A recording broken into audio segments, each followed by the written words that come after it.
Nos acompaña, lo habíamos anunciado, el vicegobernador electo de la provincia del Chubut, Gustavo Mena. ¿Cómo le va? Buenas noches. ¿Qué tal? Buenas noches. Casi le digo el otro nombre, pero no voy a ser malo. Gustavo Mena.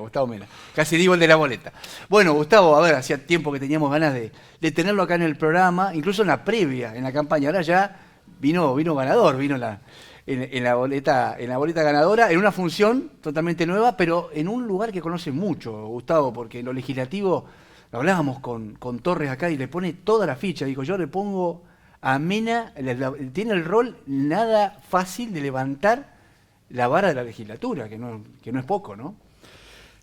La verdad que la legislatura, como poder esencial del Estado, el poder legislativo, los poderes legislativos están castigados en todos lados, ¿no? Eso creo que tiene que ver con la crisis de representación y con todo lo que conocemos. Pero bueno, vamos a convenir que la legislatura también se ha ganado ese descrédito, ¿no? Yo creo que este episodio de los 3 meses cerrada es inédito, es grave institucionalmente.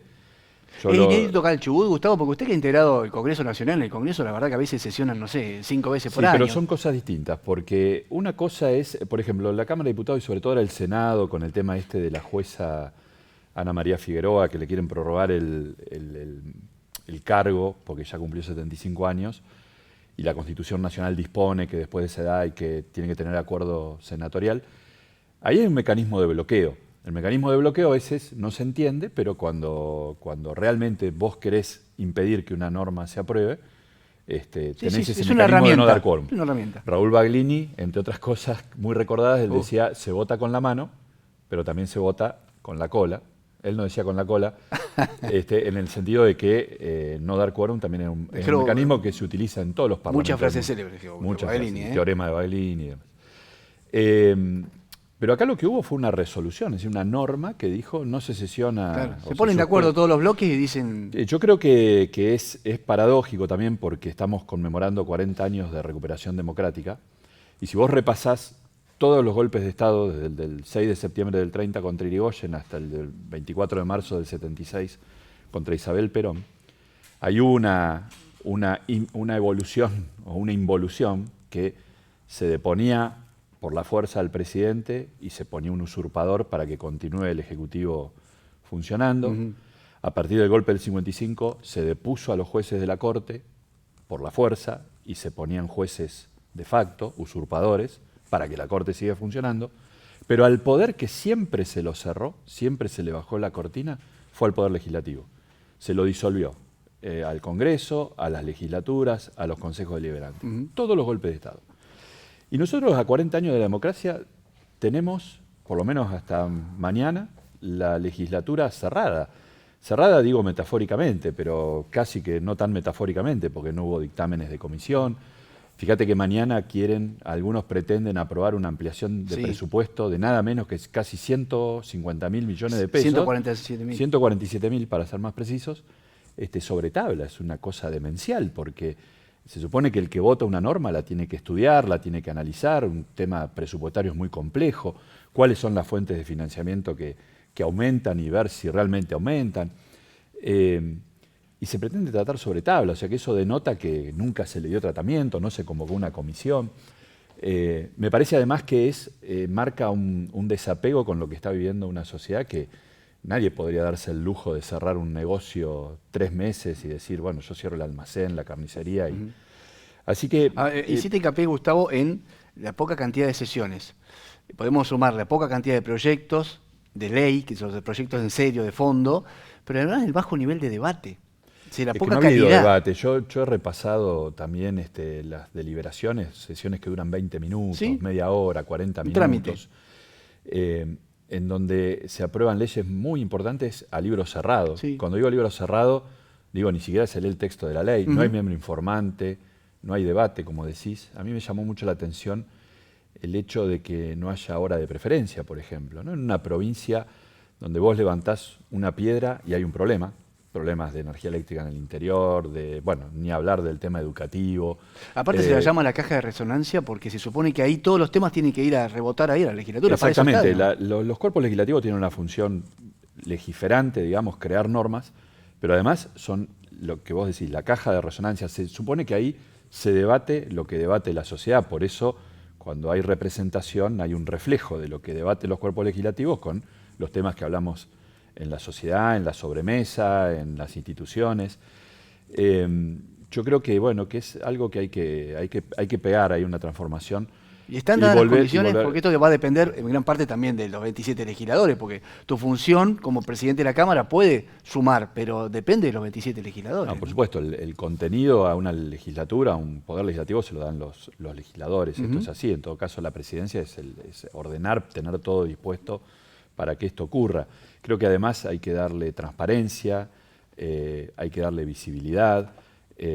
La Cámara de Diputados de la Nación, que por lo menos fue mi experiencia legislativa hace 2 años, hasta hace 2 años, tanto a mí me tocó 2 años como oficialista, 2 años como oposición, bajo la presidencia de Emilio Monzó y de Sergio Massa.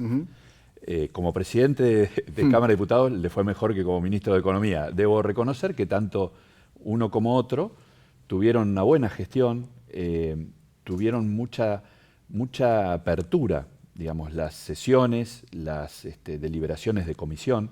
A nadie se le ocurre en la Cámara de Diputados de la Nación, sea del bloque que sea, firmar un dictamen en un pasillo o que no haya un tratamiento en comisión con toda la formalidad del caso, reuniones de comisión que se transmiten, y eso es lo que debe ser. Eso es un tema que te iba a preguntar, porque Torres dijo, ¿es la idea? O sea, transmitir eso, empezar. Sí, eso es un gran cambio. Hoy tenés, no es que le querramos competir a ustedes, pero hoy por streaming vos podés difundir todo, podés tener tu canal de difusión, que además, como pasa a nivel nacional, lo toman los canales de cable, los canales abiertos, porque eso te permite saber quién va, qué dice, cómo fundamenta los proyectos.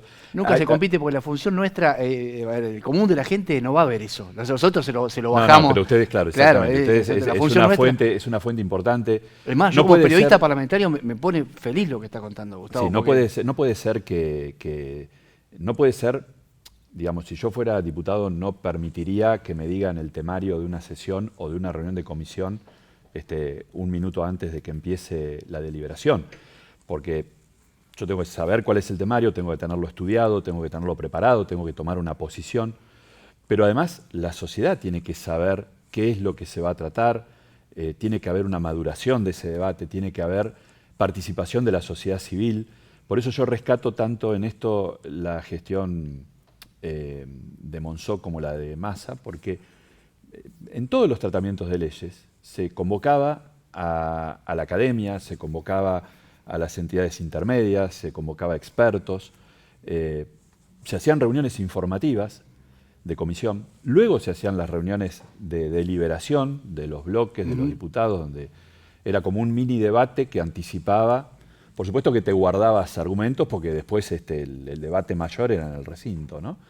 Y después en el recinto, en donde el mismo reglamento, no estoy inventando nada, el reglamento te dice 20 minutos para el miembro informante de mayoría, para el de minoría si lo hubiera, para los representantes de los bloques y después los oradores individuales. Buena parte del trabajo está en la comisión, eso es lo que mucha gente no entiende. Porque por ahí cuando ya llega, está todo medio cocinado cuando ya llega al recinto. El laburo legislativo está en la comisión y yo le agrego a la transparencia, si se da efectivamente esto, ojalá sí sea, la previsibilidad, saber qué día y a qué hora se reúne la comisión. Y cómo vota cada uno, porque hoy no lo sabés. La verdad que medio firman en los pasillos, sabés quién asistió, quién dio cono. Yo estuve intentando averiguar, por ejemplo, cuál era el temario de comisión y me dicen, no, se reúne la comisión.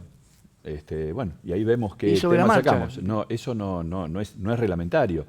Y eso te da lugar a situaciones que hasta pueden ser tachadas de nulas, ¿no? Por ejemplo, acá cuando se trató la minería, tengas la posición que tengas, una de las razones por las cuales eso quedó invalidado y hubo que cometer esa situación de aprobar algo casi a escondidas y a la semana siguiente lo mismo que la aprobaron la tuvieron que derogar. Que la verdad que es un precedente también, que la misma persona que vota una cosa a la semana vota lo contrario. Pero esto el reglamento no lo permite. Es más, en las cámaras del Senado, en diputados, un dictamen de comisión tiene una especie de parking, si hacemos una comparación con el tema del dólar MEP, ¿no? O sea, sale el dictamen de comisión y tiene que tener al menos 7 días, no me acuerdo si son 7 días, claro, 10 días. Esto quedó meses ahí esperando. No, pero tiene que tener 7, 10 días el dictamen de comisión para que todo el resto del cuerpo pueda saber de qué se trata, para que la sociedad no sea sorprendida en lo que se va a tratar. No, hemos llegado a un nivel... Y fíjate, en la última sesión de este año, del año 2022, se derogaron las PASO, entre gallo y medianoche, Sí. un producto legislativo horrible, porque generaron todas además una descompaginación que también generó problemas de interpretación, por ejemplo, con las colectoras ahora en el proceso electoral. Pero esa sesión estaba convocada, no me acuerdo si a las 12 o a la 1. El reglamento te dice, media hora se convoca, si no hay quórum, si no se logra constituir, la sesión se cae, fracasa. La sesión esa empezó a las 11, 12 de la noche. Es decir, que fue una sesión, en términos reglamentarios, nula, porque estaba caída. Entonces yo creo que hay que rescatar un funcionamiento apegado al reglamento, un cuerpo legislativo que tiene que ser abierto, transparente, con una buena página web, con estándares de gobierno abierto, que vos sepas cómo votó cada uno, salario, asistencia, producción legislativa. Hablando de transparencia, ¿qué tema tocaste, Gustavo? Porque tema salario. A ver, nunca la dieta de los legisladores, los gastos de bloque, todo eso, todos son resoluciones de presidencia que uno como periodista que está ahí no las podés conseguir. Parece que estás pidiendo una información ultra clasificada y me parece que son fondos públicos y son representantes del pueblo. Tendría que ser algo... Toda la actuación del Estado tiene que ser pública, lo dice la Constitución, lo dice la Ley de Acceso. Claro, pero en la práctica no pasa. Lo ha dicho la Corte Interamericana de Derechos Humanos y la Corte Suprema de la Argentina. La información pública es del pueblo, así lo dijo la Corte, o sea que ninguna duda. Todo lo que es el funcionamiento del Estado tiene que estar... ¿Se van a publicar las dietas de los diputados? Hay que publicar todo. Hay que publicar todo. Eso es muy importante, ¿eh? Le digo porque parece algo obvio, pero yo, no sé, en 20 y pico de años que me toca cubrir la legislatura jamás lo logré. Nunca pude acceder a cuánto cobra un diputado. Es increíble, pero es así. Sí. Bueno, así que... Diputado no solo diputado, es así debe ser todo el Estado. Bien.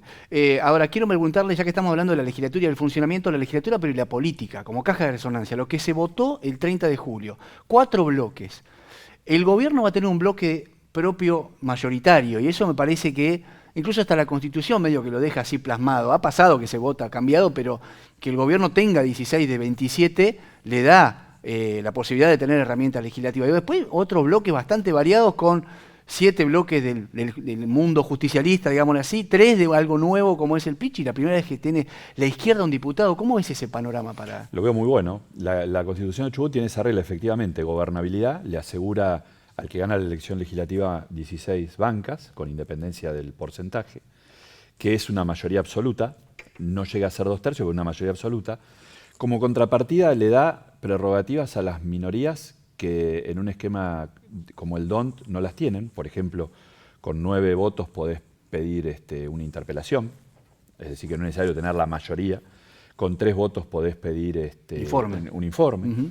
Así que es un sistema muy bien equilibrado.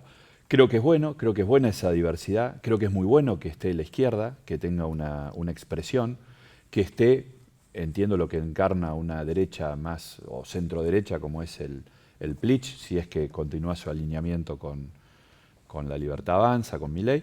Y eso es bueno, porque es la diversidad que hay en la sociedad y enriquece el debate y obliga a todo el mundo además a esforzarse, a estudiar los temas, a fundamentar. Creo que hay que recuperar debate político. En mi opinión, Chubut perdió debate político. Se debate mucho negocio, mucha rosca, pero no debatimos política. Pasan cosas, fíjate que pasan cosas, tenemos un endeudamiento monstruoso y por falta de debate se permitió pactar jurisdicción en Nueva York, emitir deuda bajo legislación de Nueva York, ceder las regalías en garantía. O sea, ni siquiera tenemos la potestad soberana de decir, bueno, declaro un default, pago o no pago para mejorar mi posición negociadora. No podés, porque va directamente de la operadora petrolera con un mandato irrevocable a un fideicomiso recaudador que compra los dólares y lo manda. Primero cobra el acreedor y después la provincia se queda con lo que... Claro, y que eso también hace inexplicable cómo se pactó una tasa del 7,75 en dólares, en una deuda emitida con legislación extranjera, con jurisdicción extranjera, y el acreedor ni se tiene que despeinar para hacer un juicio porque tiene el cobro asegurado por ese chorro que va directamente a su cuenta. El único riesgo que tiene, digamos, fue que pase un hecatombe con el precio del barril, que caiga, no sé, a $2 el precio del barril, porque las regalías anualmente representan más o menos 350, actualmente 350 millones. Un tercio, ¿no? De 350 millones de dólares. No, casi la mitad. El año que viene, los vencimientos... Yo de acuerdo a los últimos presupuestos es un tercio, incluso ha subido mucho. No, las regalías representan un tercio de los ingresos del Estado, pero de la provincia. Sí. Pero las regalías, en números absolutos, hoy son unos 350 millones de dólares por año. Pero 160 millones de dólares de eso van a ir el año que viene a repagar la deuda. Casi la mitad. Fíjate, casi la mitad. Fíjate las cosas que se podrían hacer. Bueno, por eso se dice con 160 millones. Y si vos me dijeras, bueno, no, pero con ese endeudamiento se hicieron escuelas, rutas, líneas de transporte eléctrico. No sabemos qué se hizo con eso. No, eso está en el mejor de los casos. Pero, en el mejor Gustavo, de los casos, ¿te parece que en la agenda legislativa que se viene, ahí tenés uno de los temas clave para arrancar? O sea, esa legislatura, porque todos hablan de que no se puede gobernar si no viene una renegociación de eso. Porque que no se pueda disponer la provincia de la mitad de las regalías es muchísimo. O sea que el gobernador electo va a tener que sentarse a negociar esas condiciones. El gobernador electo está trabajando en el tema con un equipo muy fuerte. Alguien va a tener que dar explicaciones también, porque sobre todo a dónde se destinaron esos fondos, qué se hizo con esto. En una provincia, además, vos tenés condenas de exministros, de funcionarios por hechos de corrupción. ¿Hechos de corrupción con esa plata? Y yo no sé si con esa plata o no, pero no sé si fue después de la toma de la época del tercer gobierno de Mario Danela, ahí se tomó la plata. Entonces, el tema de endeudamiento, y no solo la deuda emitida en dólares, vos tenés ahora otra situación. En junio se tomó deuda con el Fondo Fiduciario Federal por 14.000 millones de pesos, que se mandó, salvo la primera cuota, toda para que la pague el que viene. Sí. Que se dice, no, bueno, es una deuda con el 1% de interés, sí, pero se ajusta por ser. O sea que esa deuda no se licúa.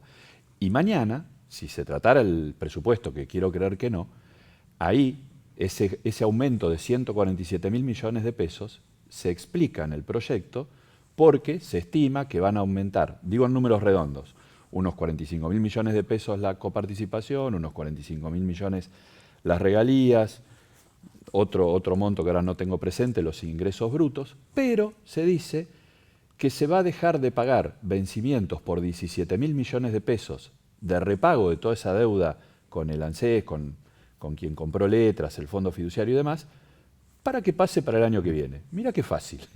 O sea, se pretende que como si ya no estuviera cargado el gobierno que viene por la irresponsabilidad en la toma de deuda del gobierno actual, encima pretenden colar un presupuesto entre gallos y medianoche sobre tablas, difiriéndole al gobernador electo el pago de 17.000 millones de pesos.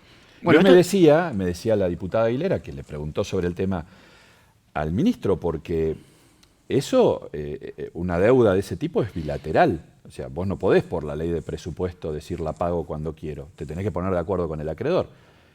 Y le pidieron, ¿dónde está el instrumento por el cual el acreedor, el Estado Nacional, aceptó diferir eso? Y no lo hay. O sea, todo es de palabra. De palabra con masa. De palabra con masa, que es otro irresponsable porque se va, entonces no tiene problema en aceptar eso de facto y lo quieren blanquear en una ley de presupuesto. Y eso de ninguna manera puede ser permitido. Bueno, esas son las cosas que hay que debatir. Como además las cuestiones de fondo, por supuesto. Un código electoral, una ley que proteja a los testigos y denunciantes de hechos de corrupción, una nueva ley de ética pública. Código procesal que está pendiente. La boleta única de papel, un código procesal penal que seguramente hay que hacerle retoques, pero que de hecho está presentado un proyecto. Yo tuve una reunión con fiscales de Comodoro la semana pasada y bueno, ellos dicen hay un proyecto y hay otros retoques que hacer que podrán ser correctos o no, pero hay que tratarlo. Acá en Trelew se les reclamó a los legisladores que lo traten. Eso entró creo que en mayo del año pasado, estamos en agosto, los hechos de inseguridad se siguen sucediendo. Yo no soy de los que creen que las normas penales te van a solucionar mágicamente los problemas de inseguridad, pero que contribuyen, y sobre todo para lograr la punición, es decir, que el que las hace las pague, ¿no? Bueno, entonces, un poco cerrando el capítulo legislativo, no cerrándolo, pero pasando también a lo político y provincial y la transición provincial. Con el vicegobernador actual, con Sastre, ¿ha habido contactos? ¿Se van a reunir? ¿Qué le preocupa? Así como me hablaba de las deudas que le deja este gobierno al que sigue. ¿Qué le preocupa a la legislatura? Muchas veces hay nombramiento de personal, los diputados sacan a último momento algunas designaciones. ¿Y le preocupa que pueda encontrarse con algo de eso cuando asuma? He hablado y la charla fue buena. La transición de la legislatura como tal no tiene por qué ofrecer problemas, no es lo que es la complejidad de los temas del Estado provincial en general. Sí estaba, es cierto, esa versión de que iba a haber designaciones en planta permanente o conversión de cargos de planta temporaria o política en permanente para después designar a quienes los estaban ocupando, así que yo opté, no cometo ninguna infidencia porque fui a la fuente, le pregunté si había algo de ese tenor en marcha, me dijo que no, me lo desmintió, así que me basta la palabra del vicegobernador porque lo creo una persona de bien, así que tema cerrado, eso queda descartado. Dice, confía que no se va a encontrar ninguna sorpresa el día que asuma. Queda descartado. Pero ¿y si se encontrara? ¿Eso se puede revertir? Si lo encontráramos, lo vamos a revertir. Ajá. Esos y otros en otros ámbitos del Estado, eso ya lo ha dicho con toda claridad el gobernador electo, así que eso no le quepa ninguna duda. Después, ¿no? La transición que preocupa, que es una palabra muy remanida, pues se habla de transición, en realidad no hay ninguna norma que regule la transición. El gobierno que está es el gobierno legítimo, tiene mandato constitucional hasta el 10 de diciembre. Sí. Lo que sí es que debería haber un ordenamiento en cuanto a pleno acceso a la información, que eso debería ser siempre, no solo por transición, la documentación respaldatoria, y después la abstención de ejecutar actos o de tomar determinaciones que impacten presupuestariamente sobre la gestión que viene, estábamos hablando más recién. allá de lo que ya han hecho en esa materia, ¿no? Porque han impactado no solo la gestión que viene, sino con la renegociación desastrosa que hubo de la deuda en el 2020, se la cargaron al otro periodo de gobierno, al que arranca en el 2027.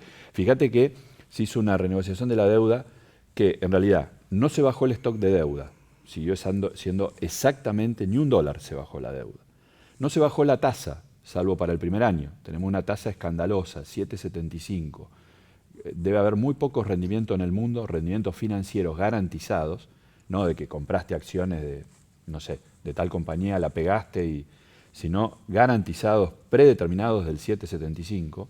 Habría que preguntarle a algún experto, yo no creo que haya.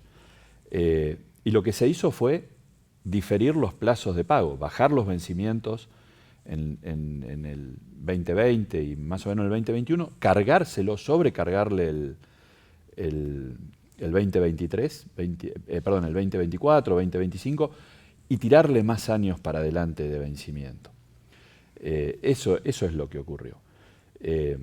Pero digo, más allá de eso, no seguir cargándole compromisos a la gestión que viene, porque eso los va a tener que ejecutar la gestión que viene. Entonces, endeudamiento, licitación. Ahora vemos que hay un arrebato licitatorio. Ahora quieren licitar todo. Pero las obras que en 6 años. Por eso te quiero preguntar, Gustavo, porque todo lo que estás apuntando tiene que ver con quién va a ejecutar presupuesto. Bueno, la pregunta es, en esto de la transición, que como decís, es una palabra, pero en la práctica, hay que ver cómo se va adelante. Estamos viendo a ver cuándo se hace encuentro Torres-Arcioni. Pero ¿quién trabaja en el presupuesto? Porque supuestamente tiene que dejar preparado el gobierno que se va, o no es lógico eso. Y en todo caso hay que darle un tiempo que asuma el nuevo gobierno y el año que viene se ve. Porque el presupuesto es la manera que vos gobernás. Bueno, el librito ese con el cual todos juran, que es la Constitución, te dice que el presupuesto tiene un plazo el Ejecutivo para presentarlo, ¿sí? Dentro del tercer mes de sesiones ordinarias. O sea, ese plazo está recontravencido. Incumplieron. Nunca se cumplió ese plazo. Bueno, nunca en esta gestión. Y que yo me acuerdo, el tercer mes de tercer mes. Sí.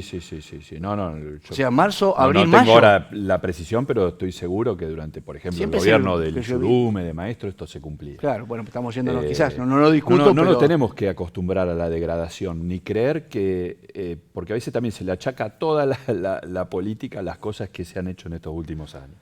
Pero bueno, para no hacer historia. Pero te interrumpo, es interesante, digo, con esto. Generalmente veo yo que cuando se hace el presupuesto, se espera el presupuesto nacional para ver las pautas nacionales. Bueno, en este país es imposible, fíjense ahora el tema de la inflación y el dólar, cómo hacer un presupuesto tanto tiempo antes. Es como que un dibujo, pero está bien. Es lo que dice la Constitución. Y lo cierto es que ese plazo está vencido.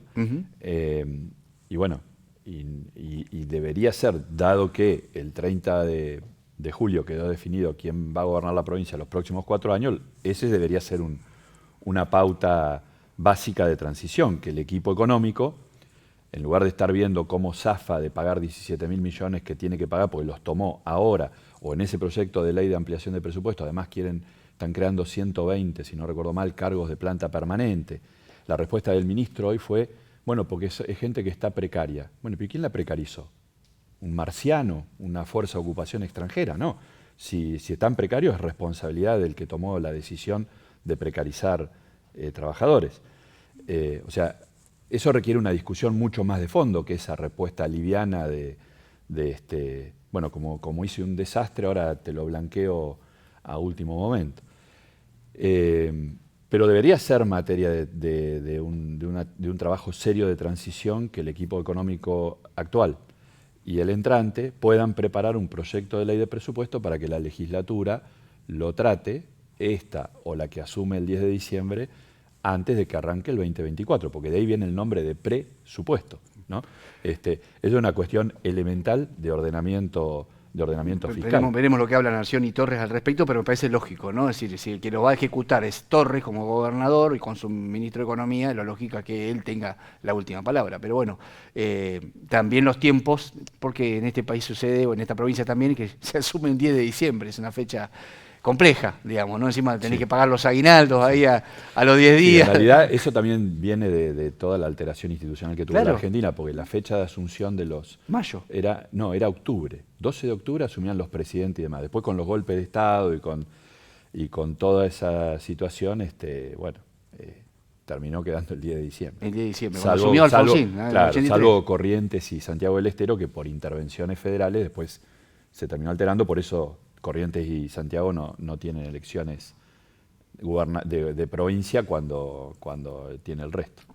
Gustavo, te pido una lectura política de esta coalición de Juntos por el Cambio que en Chubut parece haber cerrado bien, tuvo un comienzo de año complejo, quizás porque el radicalismo tenía una propuesta que era la de Damián Bis. Bueno, se logró unificar una fórmula en conjunto, una única lista de diputados, y ahora se viene un gobierno de coalición, porque uno está viendo, no sé, la ciudad de Buenos Aires, ahí cerró Jorge Macri, su lista todo pro, el radicalismo parece que queda afuera. Acá no, yo quiero preguntarte como dirigente radical, Gustavo, digo, bueno, me imagino un gobierno de Nacho Torres con mucha presencia del radicalismo en los lugares claves, ¿o no? O sea, porque además no le debe sobrar gente a Torres con la experiencia que tiene sí el radicalismo en años de gestión que ha tenido. Sí, va a ser un gobierno de coalición y se está trabajando de esa manera, digamos. No. Lo que no se puede hacer es lotear gobiernos. Alberto Fernández tiene este fracaso, este desastre de aumento de pobreza, inflación, el dólar disparado, ausencia. Hoy ya tenemos una situación casi de vacío institucional. Nadie sabe dónde está el presidente, la vicepresidenta, todos borrados. Justamente porque loteó el gobierno. Entonces el ministerio tal es de tal, el ministerio de otro es de tal cual. Y eso es lo que no se puede hacer. Lo que hay es una relación de confianza, de abroquelamiento, en donde no estás tan atento de dónde proviene la persona, sino a su idoneidad, a su capacidad. Y va a ser un gobierno absolutamente integrado, como lo va a ser en los municipios, porque además tenemos la responsabilidad de gobernar muchísimos municipios en donde hemos ganado. Y esto se va a trabajar así. Y está así construida la confianza. Así que de eso a mí no me cabe ninguna duda. ¿Y cómo te parece que se puede dar, después de viste el resultado de las PASO, el escenario nacional de un gobierno de Juntos por el Cambio, que está claro, una cosa era gobernando el país un color político, otra cosa es algo nuevo, que la verdad que genera una incertidumbre para todos, como una figura como la de Milei? ¿Te parece que el escenario nacional puede marcarle mucho la cancha a la provincia del Chubut? Yo estoy convencido que va a ser del mismo color político. Porque yo estoy convencido que va a ganar Patricia Bullrich las elecciones, va a haber seguramente un escenario de balotaje, pero se va a terminar imponiendo por su perfil, porque es una persona que acredita experiencia de gestión en donde las cosas que dice las ha sostenido. Yo creo que este momento requiere mucha determinación, firmeza, coraje, compromiso, con valores como el orden público, como la seguridad pública, como el orden fiscal, las reformas de las relaciones laborales que hay que hacer sin duda para promover el empleo en un país que ya tiene más trabajadores informales que formales, que sí que lo que está ha fracasado. la reforma fiscal, tributaria, para sacarle el pie de encima a los sectores productivos, ¿no? Hoy tuvimos la asistencia a un acto en Playa Unión, en el puerto de Rawson, en realidad, en donde una empresa local fabricó en un astillero tres barcos y tiene 2 más en marcha, y además de todo el mérito de ellos, por supuesto, no es mérito de la política, pero sí ahí se destacó como el trabajo mancomunado, en este caso con Damián Bis, que rápidamente regularizó los temas donde está el astillero, cómo ese reclamo también del sector empresario de tener, dejar de estar entorpecido por el Estado, el convencimiento de que sin empresas no hay empleo, no hay otra forma, no hay otra manera. Bueno, todo eso lo encarna Patricia Bullrich y yo creo que la sociedad lo va a acompañar. Pero bueno, si no fuera así, también forma parte de las reglas del juego de que vos te tenés que desenvolver con el gobierno nacional que sea y con los municipios que sean, y la relación tiene que ser institucional, no podés estar preguntando de qué partido político es. Sí nos preocupa algunas definiciones de Milei, por ejemplo, cuando dice que va a eliminar el régimen de coparticipación. Justo te iba a preguntar. ¿Por qué? Primero porque está en la Constitución. O sea, ningún candidato a presidente puede ignorar las normas que son supremas, que no se pueden desoír, salvo que sea modificando la Constitución, o salvo que pretenda o proponga ponerse al margen. Varia la idea que tiene el Banco Central, lo mismo, digamos. Bueno, por ejemplo, pero el tema de la coparticipación, además hay que comprender que en la coparticipación, que para decirlo simplificadamente es un acuerdo, un contrato entre las provincias y el Estado federal, por el cual las provincias le delegan o le ceden poder tributario que es de las provincias, no es del Estado federal. Si no hubiera régimen de coparticipación, el Estado nacional, y esto debería saberlo Milei, no podría, por ejemplo, cobrar impuesto a las ganancias, porque el impuesto a las ganancias, en su origen, es de las provincias. Entonces las provincias le dicen, bueno, yo te permito que vos incursiones en poder tributario mío, a cambio de que vos hagas la cobranza, la fiscalización, después se acuerda la distribución primaria, es decir, cuánto para la nación, cuánto para las provincias, después la distribución secundaria, es decir, cómo se distribuyen la parte de las provincias entre sí, pero digamos, esas cosas no se pueden ignorar ni se pueden decir con tanta liviandad porque demuestran una ignorancia de cuestiones básicas y además, bueno, ahí sí generás un desastre en las provincias que son preexistentes a la nación, que es donde se desenvuelve la actividad económica, productiva. Así que esas cosas sí nos preocupan porque tienen que ver con algo que es sustancial, que es elemental. Bueno, ya lo desarrollaremos hoy por una cuestión de tiempo, porque da para mucho más el tema de un planteo que Torres ha dicho, y sé que conoce mucho del tema, de insistir con esa reparación, hablando de la coparticipación, es decir, de Chubut hacia Nación, para reclamar lo que la provincia históricamente ha cedido y que le corresponde, digamos. Pero bueno, es un capítulo largo que no es fácil de explicar. Lo comprometemos para la próxima, quizás lo podamos ampliar. Gustavo, gracias por haber venido. Bueno, muy gracias, amable. Pablo.